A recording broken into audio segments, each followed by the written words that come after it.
अब हम सभी लोग देखेंगे शिक्षण के प्रकार। अभी हम लोग देखे शिक्षण में क्या क्या हुआ, शिक्षण क्या था, और अब हम लोग जानेंगे कि शिक्षण के प्रकार कौन कौन से हैं। तो मुख्य रूप से जो शिक्षण है वह 3 प्रकार का होता है। अगर हम बात करें शिक्षण मुख्य रूप से 3 तरीके का। नंबर 1 है आपका एक तंत्रात्मक शिक्षण। एक तंत्रात्मक का क्या मतलब है? तानाशाही, निरंकुश या सत्तावादी।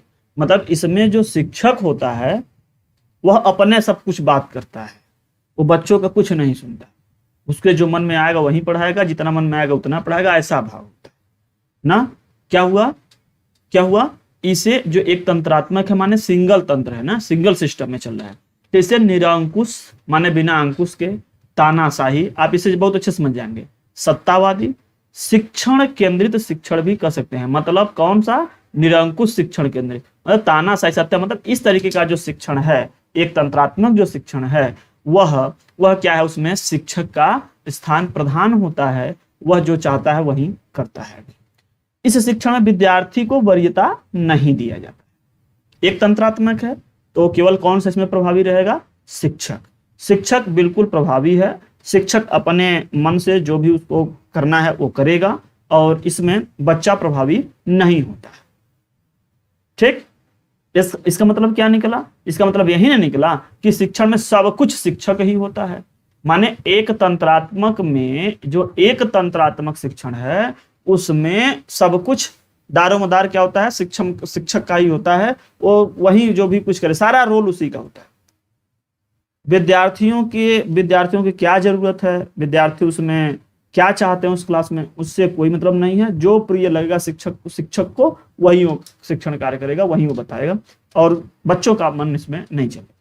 इसको बोलते हैं क्या? तानाशाही, मतलब मनमानी जिसको कहते हैं ना, एक तंत्रात्मक शिक्षण। दूसरा का क्या हो जाएगा? लोकतंत्रात्मक शिक्षण। लोकतंत्रात्मक का मतलब होता है कि सब मिलकर के चलें, ऐसा जो बच्चे हैं वो सब कुछ ले चलें ना, ऐसा। तो इसे जो यह लोकतंत्रात्मक है इसको बाल केंद्रित कहते हैं। क्या कहते हैं? बाल। प्रजातांत्रिक शिक्षण भी कहते हैं। लोकतंत्रात्मक, प्रजातांत्रिक आप लोग देखे होंगे कि लोकतंत्र से आप समझे होंगे, जो पॉलिटी आप लोग पढ़ते हो लोकतंत्र आता है ना, उसी से आप उसमें समझ में आ जाता है कि हाँ सबका मत रहे तब लोक मत हो जाता है ना, सबके मत के अनुसार सबको लेकर के चलना। तो क्यों भाई यह लोकतंत्रात्मक ना, इसमें विद्यार्थी को प्रधान माना जाता है। माने जिसको पढ़ाना है वो जरूरी है कि वह क्या चाहता है। जैसे हम बात करें लोकतंत्रात्मक सरकार में जो लोकतंत्र होता है उसमें जो होता है जनता के मन का होता है, तो ऐसे ही यहाँ पे क्या होता है? बच्चे के मन, मतलब विद्यार्थी को प्रधान माना जाता है। उसको क्या जरूरत है, क्या नहीं जरूरत है, वो सब कुछ ध्यान में रख करके ही शिक्षण कार्य किए जाने चाहिए। तो इसमें क्या हुआ, इस सिस्टम में क्या हुआ, जो यह शिक्षण की पद्धति हुआ, इसमें शिक्षक सुविधा प्रदाता, पथ प्रदर्शक, सुविधा प्रदाता पथ प्रदर्शक की भूमिका में होता है। अर्थात कह सकते हैं चाहे सुविधा प्रदाता कहें या पथ प्रदर्शक कहें, इसकी रोल अदा कर रहा होता है शिक्षक। माने बच्चे को कैसे सुगम हो, बच्चा कोई चीज सीख रहा है तो कैसे आसानी हो उसको वह राह दिखाता है, उसमें उसका मदद करता है, ऐसा लोकतंत्रात्मक। तो जो लोकतंत्रात्मक शिक्षण है इसमें शिक्षक एवं छात्र एक दूसरे को प्रभावित करने का प्रयत्न करते हैं। मतलब जैसे नेता जनता को, जनता नेता को, इस तरीके से जुड़ा होता है ना, वही माने एक दूसरे से मिलजुल, माने सभी लोग मिलजुल करके सबके मन का कार्य हुए, जो सभी लोग चाहें वह हुए, ऐसा होता है इसमें। किसी के ऊपर कोई कार्य जबरदस्ती नहीं थोपा जाता। ठीक है, आगे आ जाता है अहस्तक्षेपी शिक्षण। माने अहस्तक्षेप मतलब क्या होता है कि एक होता हस्तक्षेप करना, एक होता बिना हस्तक्षेप किए ना। इसको अहस्तक्षेपी शिक्षण क्यों कहते हैं? क्योंकि इसमें विद्यार्थी ही सर्वे सर्वा होता है। माने अब यहाँ जो एक तरीके से एक तंत्रात्मक तो है, लेकिन एक तंत्रात्मक में जो प्रधान है कौन? बच्चा है, शिक्षक नहीं है, वो विद्यार्थी है। तो इसको बोलते हैं अहस्तक्षेप। इसको एक तंत्रात्मक नहीं कहा गया। क्या कहा गया? अहस्तक्षेप। मतलब बच्चे के बीच में कोई हस्तक्षेप नहीं, मतलब विद्यार्थी ही सर्वे सर्वा होता है। विद्यार्थियों पर ही पूरी बात निर्भर करती है कि उनको शिक्षण क्या करवाना है। ठीक, तो यह शिक्षण पूर्णतः विद्यार्थी पर निर्भर करता है। जैसे दूरस्थ शिक्षा, दूरस्थ शिक्षा में डिस्टेंस लर्निंग में क्या होता है कि सारे लर्निंग मटेरियल आपके घर तक भेज दिए जाते हैं और आपको पेपर भेज जाते हैं। आप एग्जाम के लिए पेपर कॉपी जो होता है कॉपी पे लिख करके उसको भेज दीजिए। उसमें आप क्या पढ़ रहे हैं नहीं पढ़ रहे हैं उससे टीचर आपको सामने ही नहीं रहेगा, टोक टाक नहीं करेगा। ये है दूरस्थ शिक्षा, इसका बेहतरीन एग्जाम। ठीक, तो ये डिस्टेंस लर्निंग वाला इसमें आता है। इसमें विद्यार्थी ही अगर वह सजग है, समझदार है, तो अपना समय गंवाएगा नहीं, पढ़ने में बिताएगा, पढ़ेगा लिखेगा कुछ करेगा, और नहीं तो फिर उसे कर देगा, फिर नकल के भरोसे चलता रहेगा कि अब कुछ भी रहेगा पेपर गुरु तो देख नहीं रहे, लिख के खाली कर देंगे। तो एक तंत्रात्मक हुआ, लोकतंत्रात्मक हुआ और अहस्तक्षेप हुआ, माने उसमें टीचर कोई हस्तक्षेप नहीं करता है, उसमें बच्चा ही सब कुछ करता है। ऐसा सिस्टम रहा शिक्षण का। ठीक है, शिक्षण का जो एक तरीके से हम कह सकते हैं कि प्रकार में, तो वो 3 तरीके का आते हैं। अब है शिक्षण के रूप या शिक्षण प्रकार। वहीं जो अभी आप यहाँ पर ये देख रहे थे, ये शिक्षण कार्य में जो बच्चा और ये सब मतलब किस तरीके का शिक्षण हो रहा है, इसमें कौन प्रधान है, उसके आधार पर यहाँ से मुख्य रूप से आप देख लिए। अब हम कुछ और इसके प्रकार के देखेंगे शिक्षण में, जिसमें एक होता है औपचारिक, एक होता है अनौपचारिक। यह बहुत ही इंपॉर्टेंट पॉइंट है, इससे एग्जाम में क्वेश्चन आता रहता है, तो आप इस दोनों टॉपिक को अच्छे समझ लेना। औपचारिक शिक्षण क्या है? औपचारिक शिक्षण में क्या होता है कि जो जिस चीज का शिक्षण दिया जाना है, किसी को भी, किसी बच्चे को या किसी व्यक्ति को जो चीज सिखाया जाना है या जिसका शिक्षण दिया जाना है, उसका स्थान, समय, विषय वस्तु, ये सब फिक्स होता है, माने निश्चित होता है। जैसे विद्यालय में दी जाने वाली शिक्षा कि 10 बजे से लेकर के 4 बजे तक में पहले घंटे में सिखाएंगे, दूसरे घंटे में सिखाएंगे, तीसरे घंटे में सिखाएंगे, यह नहीं सिखाएंगे, सब कुछ उसमें फिक्स होता है। तो विद्यालय में दी जाने वाली जो शिक्षा होती है वह औपचारिक शिक्षा होती है। वो क्या होती है? औपचारिक। औपचारिक शिक्षा का मतलब क्या मिला? इस प्रकार के शिक्षण में स्थान, समय और क्या पढ़ाया जाना है, विषय वस्तु, ये सब कुछ फिक्स होता है, निश्चित होता है, जैसे विद्यालय में दी जाने वाली शिक्षा। अब बात आती है, एक होती है अनौपचारिक। तो समझ गए होंगे आप कि इसमें स्थान, समय, पाठ्यक्रम, ये सब मतलब जो भी विषय वस्तु, ये सब फिक्स नहीं होते हैं, निश्चित नहीं होते, और ये पूरे जीवन चलता है। जीवन पर्यंत चलने वाली जो शिक्षा है, एक तरीके से कह सकते हैं कि वह अनौपचारिक शिक्षा है। वो कभी कुछ भी मतलब चलते चलते अगर पैर में ठोकर लग गया तो बच्चे की जानकारी हो जाना चाहिए कि मैं जूता नहीं पहना था इसलिए चोट लगी। तब समझ में आ जाता है कि अच्छा वास्तव में लोग जूता क्यों पहनते हैं, लोग स्लीपर या चप्पल क्यों पहनते हैं। फिर चलते चलते मान लीजिए अगर आप कहीं उल्टे साइड से चल रहे हैं या कोई जा रहा है उल्टे साइड, एक्सीडेंट हो गया देख लिया, या खुद ही कहीं टकराते टकराते बच गए, तब ये चीज अपने आप सीख में आ जाती है कि इधर से नहीं बल्कि इधर से चलना चाहिए। ये अनुभव से धीरे धीरे करते करते गिरते भराते सब आ जाता है। तो यह होता है अनौपचारिक शिक्षा। मतलब ये फिक्स नहीं था कि आज चलते चलते मुझको ठोकर लगेगा और ठोकर लगते ही हम इस चीज को सीख जाएंगे कि यहाँ पर चोट लग सकती है, ऐसे नहीं चलना चाहिए, या इसको पहन के चलना चाहिए, या सेफ्टी का जो है उसको ध्यान रखना चाहिए। ये सब बिना समय का, कोई फिक्स समय नहीं रहता है, कोई फिक्स स्थान नहीं रहता है, अपने आप वो धीरे धीरे अनिश्चित रहता है। कभी सीख सकते हैं आप, जब वह चोट लगा तब सीख सकते हैं। घर, समुदाय, मित्र आदि से प्राप्त शिक्षा जरूरी नहीं है कि वो कब आपको सिखाएं, कब वो देखी देखा पाप, देखी देखा पुण्य, उस तरीके से सीख लेते हैं। अब बात आती है कि निरऔपचारिक शिक्षण। अब एक औपचारिक, एक अनौपचारिक, एक निरऔपचारिक, माने औपचारिक के बिना, है ना। तो औपचारिक तथा अनौपचारिक शिक्षण का मिश्रण कर दिया दूरस्थ शिक्षा। दूरस्थ शिक्षा इसमें देखिए तरीके से देखा जाए तो यह फिक्स भी होता है, नहीं भी फिक्स होता है। मतलब 1 साल में या 1 महीने में आपको करके भेजना है। अब ये जरूरी है कि आप दिन में करते हैं कि रात में करते हैं, कब पढ़ते हैं कब सीखते हैं, नहीं मतलब इतने समय में आपको करके भेज देना है। तो यह निरौपचारिक शिक्षा में कभी कभी पूछा सकता है कि इसका एग्जाम्पल कौन है। दूरस्थ शिक्षा याद रखिएगा, जो डिस्टेंस लर्निंग है, वो लोग बहुत सारे कोर्सेस जो है डिस्टेंस से कर लेते हैं। मतलब वो घर पे ही सारा मटेरियल आ जाता है और घर से ही पढ़ लेते हैं, एग्जाम भी घर से ही दे देते हैं। वो उधर से कॉपी आ जाती है, पेपर आता है, यहाँ से लिख कर करके 1 दिन में 2 दिन में उसका समय रहता है, कितने समय में आप हमको भेज दीजिए, ठीक वहां तक पहुंच जाना चाहिए, बस उतने समय आप भेज दीजिए। और जो औपचारिक होता है उसमें तो फिक्स होता है कि सुबह 10 बजे से लेके 1 बजे तक एग्जाम है, या 2 बजे से लेके 5 तक एग्जाम है, या 9 बजे से लेके, मतलब फिक्स रहता है सब कुछ, लेकिन इसमें फिक्स नहीं रहता। तो इसको आप ध्यान दीजिएगा दूरस्थ शिक्षा। अब है शिक्षण के चर माने वेरिएबल्स, क्या क्या चीजें हैं, क्या क्या बदलाव होते रहते हैं, क्या क्या बदलाव होने चाहिए, वो चीज। तो वे तत्व जो शिक्षण के दौरान तत्व या जरूरत के रूप में काम करते हैं, माने जिनको शिक्षण के समय में हम यूज करते हैं ना, जिनमें बदलाव संभव है, माने जो बदल सकता है वही हम बोलते हैं चर। मतलब वेरिएबल, मतलब जो वेरी करे, माने जो बदल सके, उसे शिक्षण का चर कहा जाता है। जैसे ध्यान देना, अभी आगे आएगा इस बारे में। शिक्षण वातावरण में मुख्य 3 प्रकार के चर माने जाते हैं। कौन कौन से चर हैं जो प्रभावित करते हैं? तो पहला होता है स्वतंत्र चर। स्वतंत्र चर का क्या मतलब है? अब बीओ स्मिथ के अनुसार बताया जा रहा है ना। स्वतंत्र चर क्या है? शिक्षक। शिक्षक क्या है? वह स्वतंत्र रूप से भाई वो आया गया, जो भी कुछ है आया गया है, फिर उसकी कहीं और ट्रांसफर हो जाता है या फिर कहीं किसी और से बच्चा पढ़ता है, वो बदल सकता है स्वतंत्र रूप से। एक है आश्रित चर। आश्रित शिक्षण कार्य में जो मतलब शिक्षक यहाँ पे स्वतंत्र है, आश्रित कौन? छात्र हैं। छात्र को आश्रित चर इसलिए माना जाता है, ध्यान देना, कि यह शिक्षक पर डिपेंड करता है, शिक्षक पर निर्भर करता है इसका अधिगम या इसका सीखना, इसका शिक्षण कार्य। अगर वो विद्यालय गया बच्चा और वहां अगर शिक्षक नहीं आया तो उसका पढ़ाई हो नहीं पाएगा, उसका कुछ सीखना नहीं पाएगा। तो यह आश्रित है किस पर? शिक्षक के ऊपर ना। तो बीओ स्मिथ कहते हैं कि 3 तरीके का हम यहाँ पे चर बात कर सकते हैं, वेरिएबल बात कर सकते हैं।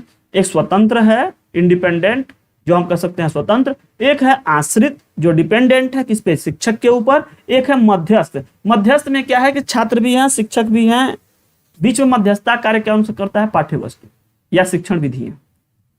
ठीक, ये सभी एक दूसरे के क्या हैं? पूरक हैं और सम्मिलित होकर शिक्षण प्रक्रिया को पूर्ण बनाते हैं। मतलब इसमें से कोई एक न रहे तो शिक्षण का जो कार्य है वह पूरा नहीं हो पाता है। मतलब क्या है? मान लीजिए अगर शिक्षक हैं, बच्चे नहीं तो किसको शिक्षण कार्य होगा? नहीं हो पाएगा।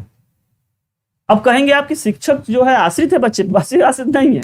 हो सकता है तो रमेश आश्रित, रमेश नहीं आए तो ना पढ़ा पाए, ऐसा नहीं है। वो तो उसका आश्रय अपने ज्ञान पे है, ज्ञान रहेगा तो पढ़ाएगा, नहीं रहेगा तो नहीं पढ़ाएगा ना। अब जो बच्चे आए दूसरे वाले में वो टीचर पर आश्रित हैं, और टीचर नहीं रहा तो फिर बेचारे कैसे पढ़ेंगे? अब ये भी रहे, दोनों भी रहे, लेकिन पढ़ाया क्या जाए? तो विषय वस्तु, पाठ्यक्रम, यह जरूरी है। तो ये तीनों सब मिला करके तीनों रहते हैं तो क्या होता है? तब टीचिंग होती है उस टाइम पर, तब शिक्षण कार्य होता है। ठीक, तो इसके 3 चर बताए गए। स्मिथ ने शिक्षण प्रक्रिया में शिक्षक को कार्यवाहक चर माना है, माने वह कार्यवाहक के तरीके से बिहेव कर रहा है शिक्षक। कैसे? वह जो ज्ञान उसके अंदर है या जो किताबों या जो पाठ्य पुस्तक में ज्ञान है उसको समझता है और समझ कर करके बच्चे को समझाता है। माने एक तरीके से वो वाला ज्ञान बच्चे के अंदर डालने में मदद करता है। बस इतना जानिए। अब शिक्षण के चरण, शिक्षण में क्या क्या होता है और ये कई बार एग्जाम में आता भी है। तो ये मूल रूप से जो है 3 चरण यहाँ पे हम चर्चा कर रहे हैं। मूल रूप से 3 चरणों पे हम चर्चा करेंगे। पहला है निदान। निदान क्या है? निदानात्मक परीक्षण क्या आता है? बार बार क्वेश्चन बनता है। निदान जो है उसको समझ ही लीजिए। ऐसे लगता है निदान मतलब उपचार, लेकिन उपचार अलग है, निदान यहाँ अलग है। ठीक, तो निदान क्या है? निदानात्मक कार्य क्या होते हैं?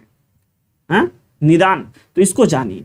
तो विद्यार्थी का पूर्व ज्ञान, जरूरतें एवं कमियों को पता करना, या ये सीधे सीधे हम यही बात आता है ज्यादातर। पूर्व ज्ञान कम पेपर में लिख के आता है, ज्यादातर लिखा होता है कि बच्चे की जरूरतें वाले भी शब्द भी एक तरीके से हम लोग यहाँ लिख दिए, लेकिन ज्यादातर जो आता है कमियों, बच्चे के अंदर कमियों का पता लगाना निदानात्मक परीक्षण कहलाता है। माने बच्चे के अंदर जो कमियां हैं, जो जरूरतें हैं, जो बच्चे के अंदर ज्ञान है, क्या क्या है क्या नहीं है ना, तो उसके बारे में जो जानना है यही निदान कहा जाता है। और हम लोग क्या सोचते हैं, जो हम लोग सिंपल पहले से पढ़ते हुए आते थे तो सोचते थे कि निदान मतलब लग रहा है इसका कोई उपाय होगा, लेकिन उपाय नहीं। निदान का क्या मतलब है? ध्यान देना, बच्चे के कमियों को पता लगाना या बच्चे के कमियों को जानना। ठीक, वो निदान है, वो निदानात्मक कार्य कर सकते हैं। और उपचार क्या है? जो कमी हमको मिली है उस कमियों को दूर करने के लिए या उसमें सुधार लाने के लिए जो उचित तरीका हम लोग अपनाते हैं, जो कार्य करते हैं, जो शिक्षण कार्य वगैरह करते हैं, वह हो जाता है उपचार। माने एक तरीके से क्या होता है कि जैसे मान लीजिए पेशेंट गया, रोगी गया डॉक्टर के पास, डॉक्टर क्या करता है? पहले जांच करवाता है। तो जब वो जांच होता है तो हो गया आपका निदान। जांच करने के बाद जो रिपोर्ट्स आई हैं उसमें देखता है कि क्या जरूरत है, क्या दवा होना चाहिए, तो उसका वह उपचार करता है। तो ऐसे ही आप बच्चे की कमियों को पता करेंगे, बच्चे की कमियों को जानने के बाद में उसका क्या करेंगे? उपचारात्मक शिक्षण करेंगे, माने उपचार करेंगे। तो यहाँ उपचारात्मक शिक्षण बोलेंगे।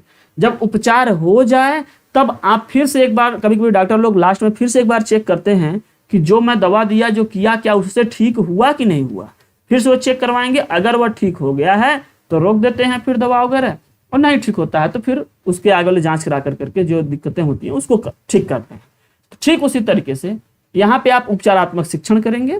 जब एक बार आप उपचारात्मक शिक्षण करेंगे, जो बच्चे के अंदर कमियां थी उसको दूर करने के लिए आपने क्या किया, उसको पढ़ाया, लिखाया, समझाया, यही ना किया। तो जब आप उसको पढ़ाया, लिखाया, समझाया, उसको उसका उपचार किए, तो उपचार करने के बाद आप उसका फिर से जांचेंगे कि क्या हुआ, मूल्यांकन करेंगे। तो मूल्यांकन क्या होता है? मूल्यांकन यह जानना कि क्या किया गया उपचार वांछनीय परिणाम दे पाया कि नहीं दे पाया, या कितना प्रतिशत परिणाम दे पाया। मतलब जो किया गया कार्य था, जो किया गया उपचार था, क्या वह जो जरूरी परिणाम थे वह दे पाए या नहीं दे पाए। मतलब हम जो चाहते थे कि इसके बच्चे के अंदर यह कमी है, क्या वह कमी को दूर करने के लिए वह उपचार पर्याप्त था, उससे वह कमी दूर हुई या नहीं हुई। इसको जानने के लिए मूल्यांकन किया जाता है। क्वेश्चन बनता है मूल्यांकन किया जाता है निम्न में से किसके लिए, ऐसे से दे देंगे तो उसमें लिखेंगे कि किए गए उपचार का वांछनीय परिणाम जानने के लिए। मतलब क्या हमको जरूरत था वह परिणाम आया कि नहीं। कभी कभी क्या होता है, दिए गए उपचार से कुछ और चीजें सही हो जाती हैं या किसी दूसरी चीजों पर प्रभाव पड़ने लगता है, तो उससे नहीं मतलब है। जो कमी रह गई है उसके अंदर वह वाला दूर हुआ कि नहीं, मूल बात यहाँ पे कि वह वाली कमी दूर हो पाई या नहीं, यह हुआ मूल्यांकन। तो एक तरीके से अगर हम लोग यहाँ पे देखें तो शिक्षण के चरण में, शिक्षण के चरण 1, 2, 3 माने निदान, उपचार और मूल्यांकन, ये तीनों पॉइंट को अच्छे से देखिएगा, ध्यान से रखिएगा। अब हम लोग बात करेंगे शिक्षण प्रक्रिया। अभी शिक्षण प्रक्रिया कैसी होती है, जैसे अभी बात आई है कि द्विमुखी प्रक्रिया ना, एडम होता है, द्विध्रुवी होती है, एक शिक्षक एक शिक्षार्थी, अभी आप पीछे पढ़े थे 3 होती थी ना।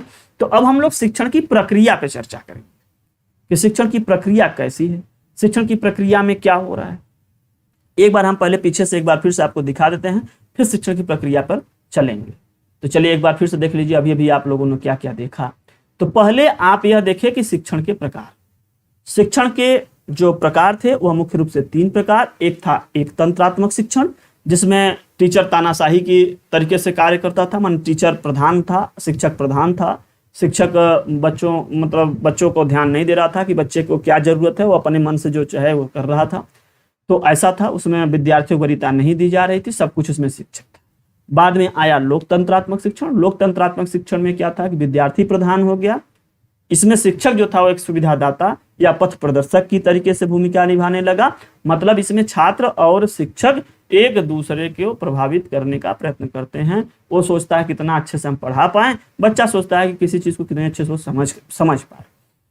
फिर आता है अहस्तक्षेपी शिक्षण। अहस्तक्षेपी शिक्षण में क्या होता है कि इसमें विद्यार्थी के कार्यों में कोई हस्तक्षेप नहीं करता है, टीचर रहता नहीं सामने तो कर नहीं पाता है, माने विद्यार्थी ही सर्वे सर्वा है। इसमें विद्यार्थी को कोई डिस्टरबेंस नहीं हो पाता।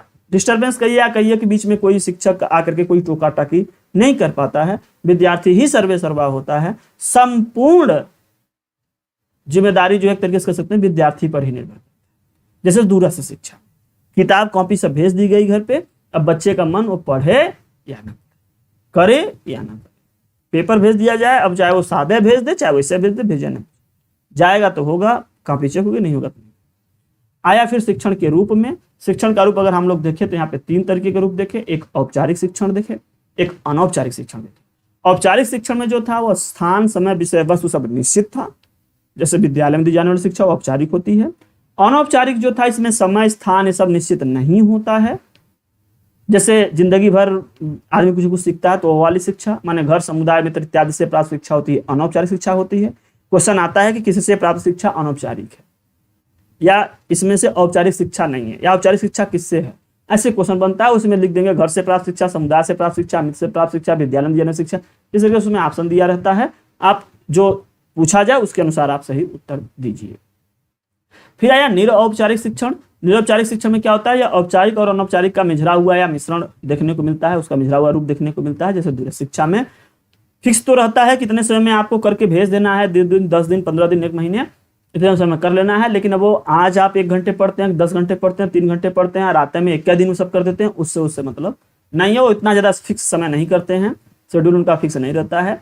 हाँ, पूरे टाइम जो है वो फिक्स रहती है, नहीं पता चला इस साल का पेपर अगले साल कोई भेजने लगे वो दूरस्थ शिक्षा जो है निरौपचारिक शिक्षण के अंतर्गत में आप देख सकते हैं। फिर आता है शिक्षण के चर। शिक्षण के चर में हम लोग देखें कि वेरिएबल्स क्या क्या चीज बदल सकते हैं, क्या क्या चीज बदलते हैं। तो पहला उसमें हम स्मिथ के अनुसार देखें कि स्वतंत्र चर जो होता है शिक्षक होता है, स्वतंत्र रूप से कर सकता है, स्वतंत्र से आ जा सकता है, ऐसा कुछ।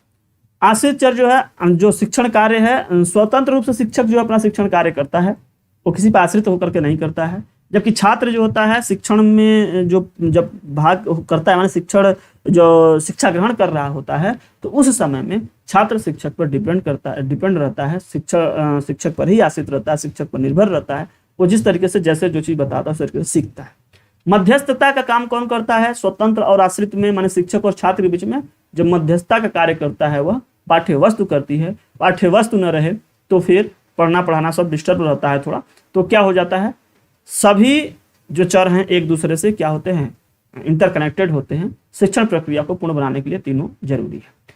फिर आता है स्मिथ ने शिक्षण प्रक्रिया में शिक्षक को कार्यवाहक बताया है। मतलब वह ज्ञान का केवल क्या कर रहा है, ट्रांसफॉर्मेशन कर रहा है, यहाँ से वहाँ भेज रहा है। माने किताब में जो ज्ञान दिया गया, विषय वस्तु में जो चीज उसके बारे में जान रहा है, सब समझ रहा है, उसके बारे में या जो उसके पास में जानकारी है, जो अध्ययन किया है, उस ज्ञान को बच्चे के अंदर दे रहा है। अर्थात ज्ञान को क्या कर रहा है, एक स्थान से दूसरे स्थान तक भेज रहा है। फिर आज शिक्षण के चरण में, तो शिक्षण के चरण में हमने बात किया 3 चरण, निदान, उपचार और मूल्यांकन। बच्चे के अंदर, ध्यान देना स्मिथ के अनुसार, बच्चे के अंदर जो कमियां हैं, खासतौर पे जो कमियां हैं उनको जानना निदानात्मक परीक्षण कहा जाता है। उसको जान कर करके शिक्षक उपचार करता है, माने कुछ शिक्षण कार्य करता है, तो उपचारात्मक शिक्षण हो जाता है। और जब वह उपचार कर लिया तो फिर जानने के लिए कि जिसके लिए मैं उपचार किया क्या वह सही हुआ या नहीं हुआ, या कितने प्रतिशत सही हुआ, उसको जानने के लिए वो मूल्यांकन करता है। ठीक है, जैसे मान लीजिए जोड़ ही हमको सिखाना है, किसी बच्चे को जोड़ सिखाना है, तो हमने जोड़ तो सिखाया, समझाया, लेकिन अब मैं जब परीक्षण किया तो हमें देखे कि कुछ जोड़ वह कर पा रहा है, नहीं कर पा, पता चल जाता है कि किस टाइप का जोड़ कर पा रहा है, किस टाइप नहीं। माने कुछ तो असर किया, कुछ असर नहीं। इसीलिए हम बोल रहे हैं कि कितना परिवर्तन हुआ या कितना प्रतिशत परिवर्तन हुआ बच्चे के अंदर, उसको जो है जांचने के लिए, उसको जो है जानने के लिए वह क्या करता है, मूल्यांकन करता है। और आप सभी लोग करते हैं मूल्यांकन। कई बार एग्जाम में क्वेश्चन भी ऐसे बन जाते हैं कि मूल्यांकन क्यों किया जाता है, या आप मूल्यांकन कर करके क्या जानना चाहते हैं, बच्चों का मूल्यांकन क्यों होता है, इस तरीके से प्रश्न जो है पूछे जाते हैं। तो यह रहा अभी का जो एक क्लास। अब आगे वाले में हम लोग चर्चा करेंगे शिक्षण की प्रक्रिया।